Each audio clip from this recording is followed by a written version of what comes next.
Hello friends, તો સ્વાગત છે તમારું મારી ચેનલ દીપિકાસ કિચનમાં. શું તમને પણ ઘરે દાલ બાટી બનાવી છે? તો ચાલો આજે હું તમને શીખવાડી દઉં કે ઉપરથી ક્રિસ્પી અને અંદરથી સોફ્ટ એવી દાલ બાટી બનાવતા. તો એક કુકરની અંદર સૌથી પહેલાં આપણે દાળ બાફી લઈશું. તો અહીંયા મેં 1.5 વાટકી જેટલી મિક્સ દાળ લીધી છે. હવે એ દાળ છે એને આપણે પાણી એડ કરી અને પહેલાં સારી રીતે ધોઈ લેવાની છે. જો તમારી પાસે મિક્સ દાળ ન હોય તો તમે ઘરમાં રહેલી બધી દાળ છે એને મિક્સ કરી લો, એટલે આપણી મિક્સ દાળ છે રેડી. હવે સરસ રીતે દાળ છે અને ધોઈ સાફ થઈ ગઈ છે, તો એમાંથી પાણી કાઢી લઈ અને હવે આપણે બીજું પાણી એડ કરી દાળને આપણે બાફવા માટે રાખીશું. હવે દાળની ક્વોન્ટિટી પ્રમાણે આપણે અહીંયા પાણી એડ કરવાનું છે. તો મેં 1.5 વાટકીની સામે 2 વાટકી જેટલું પાણી એડ કરી એમાં મીઠું એડ કરી અને હવે આને આપણે ગેસ ઉપર સીટી વગાડી દઈશું 6 થી 7. તો જ્યાં સુધી દાળ બફાય ત્યાં સુધી આપણે બાટી બનાવી લઈએ. તો અહીંયા એક કાથરોટની અંદર મેં 3 વાટકી જેટલી ભાખરીનો લોટ લઈ લીધો છે. 3 વાટકી એટલે કે અમારા ઘરમાં તો વધારે બાટી ખવાય છે. હવે 3 વાટકી ભાખરીનો લોટ છે. તો અને હા, ખાસ સૂચના કે ભાખરીનો લોટ છે એ જ વધારે બાટીમાં યુઝ થાય છે, તો એ જ આપણે લેવાનો. હવે ઉપરથી સ્વાદ પ્રમાણે મીઠું, અજમો છે એ લઈ લીધો છે અને એક મોટો ચમચો ભરી અને તેલ એડ કર્યું છે. હવે લોટને સારી રીતે તેલ સાથે મિક્સ કરી લઈએ. અને હા, હું મિક્સ કરતી હતી ત્યાં મને યાદ આવ્યું કે અરે યાર, હું તો આમાં ઉપર કલર માટે હળદર એડ કરતાં તો ભૂલી ગઈ. એટલે મેં લોટ બાંધવાનું એક બાજુ રાખી અને એમાં આપણે ચપટી જેટલી હળદર એડ કરી દીધી કે જેથી બાટીનો કલર છે ઉપરથી એકદમ યલો આવે. તો હવે આ સરસ રીતે આપણે મિક્સ કરી અને મોણ દઈ દેવાનું છે. તો આપણું મોણ દેવાઈ ગયું છે સરસ રીતે. તો હવે ઉપરથી થોડું થોડું કરી પાણી એડ કરતા જઈ અને લોટ બાંધવાનો છે. તો લોટ આપણે કેવો બાંધવાનો છે? તો ભાખરી જેવો લોટ બાંધશો ને તો પણ ચાલશે, પણ થોડો કઠણ રાખજો, એકદમ ઢીલો ન રાખતા, ભાખરી જેવો, ભાખરીથી થોડો કઠણ. અને હા, એક જરૂરી સૂચના તો કહેવાની રહી ગઈ કે જો તમે મારી ચેનલ પર પહેલી વાર આવ્યા છો, મારો વિડીયો ફર્સ્ટ ટાઈમ જોવો છો, તો પ્લીઝ મારી ચેનલને સબસ્ક્રાઈબ કરો અને નવા વિડીયોના નોટિફિકેશન માટે બેલ આઇકન જરૂરથી પ્રેસ કરજો. તો હવે આપણો અહીંયા લોટ છે એ બંધાઈ અને રેડી થઈ ગયો છે. જો એકદમ ભાખરી આપણે બનાવીએ ને એવો જ લોટ છે. હવે એક લુવા જેટલો લઈ અને આપણે એને ગોળ બાટીનો શેપ આપી દેવાનો છે. અહીંયા જો તમારી પાસે દાલ બાટીનું કુકર હોય તો એમાં તમે આસાનીથી મોટા મોટા ગોળા વાળી શકો છો, પણ અહીંયા હું તમને બીજી એક રીત બતાવું છું કે તમે બાટી શેમાં શેકી શકો છો.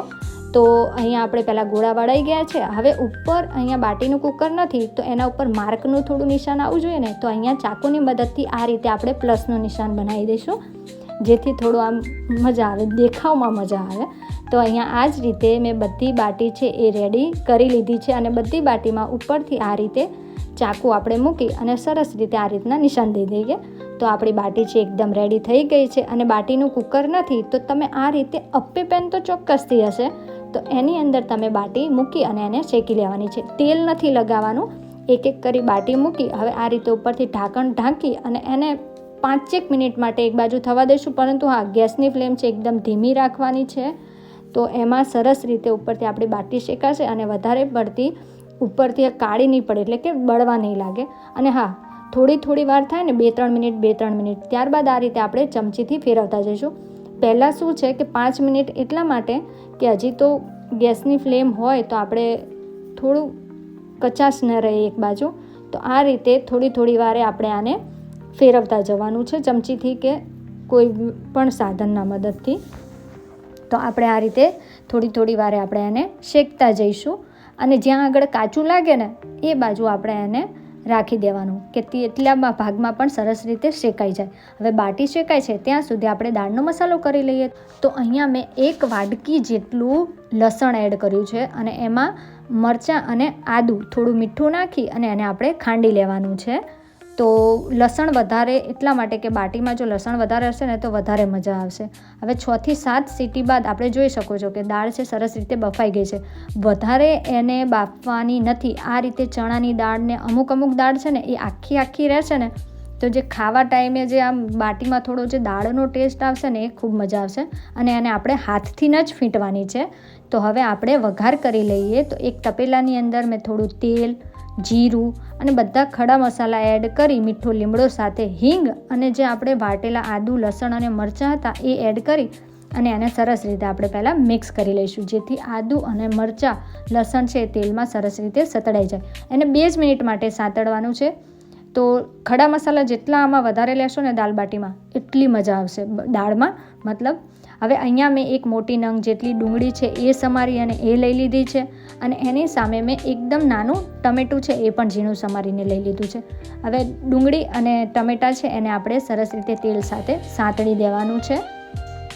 જેટલી ડુંગળી વધારે હશે એટલી તમને ખાવાની વધારે મજા આવશે. હવે આપણે દાળના બધા મસાલા કરી લઈએ, જેમાં હળદર, મરચું પાવડર, ધાણા જીરું, કાશ્મીરી મરચું, ગરમ મસાલો અને મીઠું એડ કરી દઈએ.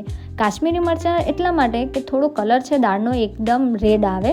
હવે આ બધા મસાલા છે દાજી ન જાય એટલા માટે મેં અહીંયા અડધી વાટકી જેટલું પાણી એડ કરી અને મસાલા છે એને સરસ રીતે આપણે સાંતળી લેવાના છે. જ્યારે આપણું તેલ ઉપર આવી જાય એટલે આપણા બધા મસાલા સતળાઈ અને રેડી થઈ ગયા છે. તો 2 થી 3 મિનિટમાં જ આપણા બધા મસાલા છે રેડી થઈ ગયા છે. તેલ પણ સરસ રીતે ઉપર આવી ગયું છે. તો હવે આપણી આ ગ્રેવી છે એકદમ રેડી છે. તો હવે આપણે જે દાળ બાફી હતી ને એ આપણે આમાં એડ કરી દેવાની છે. જો આ દાળ છે ને અડદની દાળના લીધે થોડી વધારે ઘાટી થતી જશે, તો કુકરમાં થોડું પાણી એડ કરી અને બધી દાળને આ રીતે મિક્સ કરી ફરીથી આપણે પાણી છે એ એમાં એડ કરી દેવાનું છે. હવે પાણી કેટલું રાખવું દાળમાં તો એ મેઇન છે. જો તમારે ઘાટી રાખવી હોય ને તો તમે પાણી ઓછું એડ કરજો. તો અહીંયા મારે ટોટલ મેં 3 થી 4 ગ્લાસ જેટલું પાણી એડ કર્યું હતું. અને મને જો દાળ આ રીતે ઓછી લાગી, પહેલાં 3 ગ્લાસ એડ કર્યું, પણ મને દાળ છે વધારે એમ લાગી કે સહેજ ઘાટી છે તો એમાં 1 ગ્લાસ જેટલું મેં વધારે પાણી એડ કર્યું, કારણ કે જેટલી દાળ ઉકળશે ને એટલી ઘાટી થતી જશે અડદની દાળના લીધે. તો હવે આપણે અહીંયા દાળ છે એને ઉકાળી લઈએ, અને આ બાજુ આપણી બાટી છે એ પણ સરસ રીતે કૂક થઈ ગઈ છે, એટલે કે સરસ રીતે શેકાઈ ગઈ છે. તો પહેલાં આપણે જોઈ લઈએ કે બાટી ક્યાંય કાચી તો નથી રહી ગઈ ને. તો ના, પરફેક્ટલી આપણી બાટી છે સરસ રીતે શેકાઈ ગઈ છે. મને ઉપરથી થોડી આ રીતના હોય ને તો વધારે મજા આવે છે. તો આપણે હવે એ બાટી જો કેવી સરસ શેકાઈ ગઈ છે ને. હવે એ બધી બાટી છે એને આપણે અંદરથી એકદમ સોફ્ટ રાખવા માટે મેં અહીંયા 1 વાટકાની અંદર ઘી લઈ લીધું છે, અને ઘીની અંદર બધી બાટી છે આપણે આ રીતે ડુબાડી દેવાની છે. હવે આ જ રીતે મેં બધી બીજી બાટી છે એને ડુબાડતા જાય અને 2 મિનિટ માટે એને આપણે રાખી દેવાની છે ઘીમાં. એટલે ઘી છે ને એ સરસથી ઉપર આવી જાય બધી બાટીની ઉપર, અને ઉપરથી એકદમ કડક ન રહે, કારણ કે જેટલી બાટી ઘીમાં રહેશે ને એટલી ઉપરથી થોડી કડક પણ નહીં રહે, વધારે થોડી સોફ્ટ થઈ જશે. તો આ રીતે આપણે ઘીમાં ડબોળી 2 મિનિટ બાદ એને આપણે કોઈ પણ એક પ્લેટની અંદર કાઢી લઈશું. તો આપણી બાટી પણ એકદમ રેડી થઈ ગઈ છે. દાલ બાટી બનાવવી એકદમ આસાન છે, કાંઈ પણ વધારે જપવા નથી વધારે વાસણ બગડવાના કે કાંઈ નહીં. તો અહીંયા બાટી એકદમ રેડી છે, અને દાળ પણ જોઈ લઈએ તો આપણી દાળ પણ સરસ રીતે ઉકળી અને રેડી થઈ ગઈ છે. તો હવે અહીંયા હું લાસ્ટમાં 1 લીંબુનો રસ એડ કરી દઉં છું. ગોળ નથી એડ કરવાનો, દાળ બાટીમાં ક્યાંય ગોળ હોતો નથી. તો આપણી બાટી છે એકદમ ચટપટી રેડી થઈ ગઈ છે. તો ગેસની ફ્લેમને આપણે બંધ કરી દઈશું, અને સુગંધ તો જો આવે એટલે જે સુગંધ આવે ને ત્યારે જ મન થઈ જાય કે યાર દાલ બાટી ખાઈ જ લઈએ હવે ફટાફટ. તો અહીંયા હવે આપણે બાટી છે એને સર્વ કરી લઈએ. તો જો ઉપરથી એકદમ ક્રિસ્પી બાટી આપણી રેડી છે, અને દાળ જો છે ને પરફેક્ટલી જેવી આપણને બજારમાં મળે છે એવી. જેટલી દાળ વધારે ઠંડી થશે એટલી ઘાટી થતી જશે. તો બાટી અહીંયા મેં ડુંગળી સાથે સર્વ કરી છે. તો જો તોડીને પણ બતાવું છું, જો અંદરથી એકદમ સોફ્ટ અને ઉપરથી એકદમ થોડો ક્રંચ જેવો રહેશે.